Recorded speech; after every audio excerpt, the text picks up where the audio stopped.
சாமி spoken English. இன்னைக்கு நம்ம பார்க்க போகிற லெசன் வந்து common mistakes in spoken English.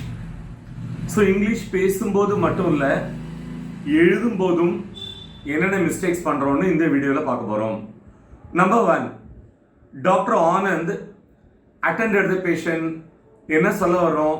Doctor Anand வந்து அந்த பேஷண்ட்டை அட்டன் பண்ணாருன்னு. இந்த வாக்கியத்தில் என்ன மிஸ்டேக் இருக்கு? அட்டெண்டுக்கு பக்கத்தில் ஆன்கிற ப்ரிப்போசிஷன் மிஸ்ஸிங். ஸோ இந்த வாக்கியத்தை நம்ம எப்படி மாற்றி அமைக்க போகிறோம்? Doctor Anand attended on the patient. Doctor Anand வந்து அந்த பேஷண்ட்டை அட்டன் பண்ணாரு. Number 2, the boy fell down from the tree. என்ன சொல்ல வர்றோம்? அந்த சிறுவன் மரத்திலிருந்து கீழே விழுந்தான். ஸோ நல்லா கவனிங்க, இந்த இடத்துல ஃபாலோட பாஸ்ட் டென்ஸ் ஃபெல், விழுறதுனாலே கீழே விழுறதுதான். அப்ப டவுன்கிற ப்ரிப்போசிஷன் இந்த இடத்துல தேவையில்லாதது, ரிடண்டன்ட். ஸோ இந்த வாக்கியத்தை நம்ம எப்படி மாற்றி அமைக்க போறோம்? The boy fell from the tree. அந்த சிறுவன் மரத்திலிருந்து கீழே விழுந்தான். Number 3, the doctor operated the patient yesterday. என்ன சொல்ல வரோம்? அந்த டாக்டர் அந்த பேஷண்ட்டுக்கு நெத்திக்கு ஆப்ரேஷன் பண்ணினாரு. இந்த இடத்துல என்ன மிஸ்டேக் இருக்கு? ஆப்ரேட்டுக்கு பக்கத்துல ஆன்கிற ப்ரிப்போசிஷன் மிஸ்ஸிங். ஸோ நம்ம இந்த வாக்கியத்தை எப்படி மாற்ற வைக்க போறோம்? The doctor operated on the patient yesterday. அந்த டாக்டர் அந்த பேஷண்ட்டுக்கு நேத்திக்கு ஆப்ரேஷன் பண்ணினாரு. Number 4, the boys threw stones on the bus. என்ன சொல்ல வரோம்? அந்த சிறுவர்கள் பேருந்தின் மீது கற்களை வீசினார்கள். நம்ம என்ன பண்ணிருக்கிறோம்? மீது அப்படின்னா ஆண் தானே நினைச்சுண்டு ஆண் போட்டிருக்கோம். ஆனா அந்த இடத்துல ஆண் வராது, த்ரோ ஆட் தான்.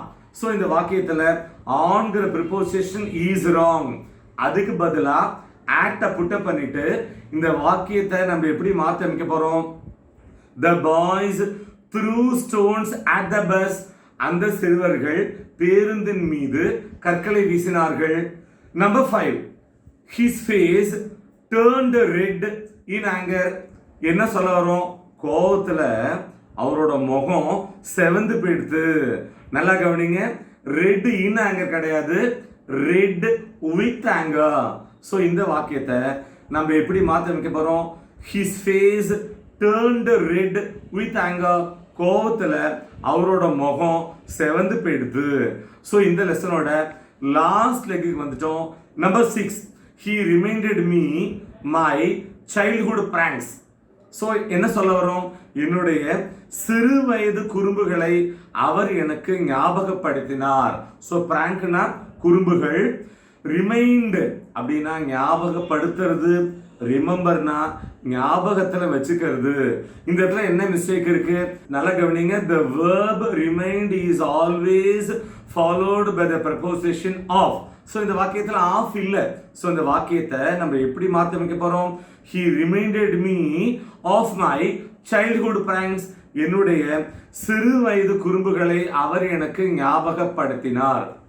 Dear viewers, common mistakes in spoken English. இந்த லெசன் உங்களுக்கு ரொம்பவே ஹெல்ப்ஃபுல்லா இருந்திருக்கும் நாங்க நம்புறோம். மீண்டும் அடுத்த பாடத்தில் சந்திப்போம். Thank you.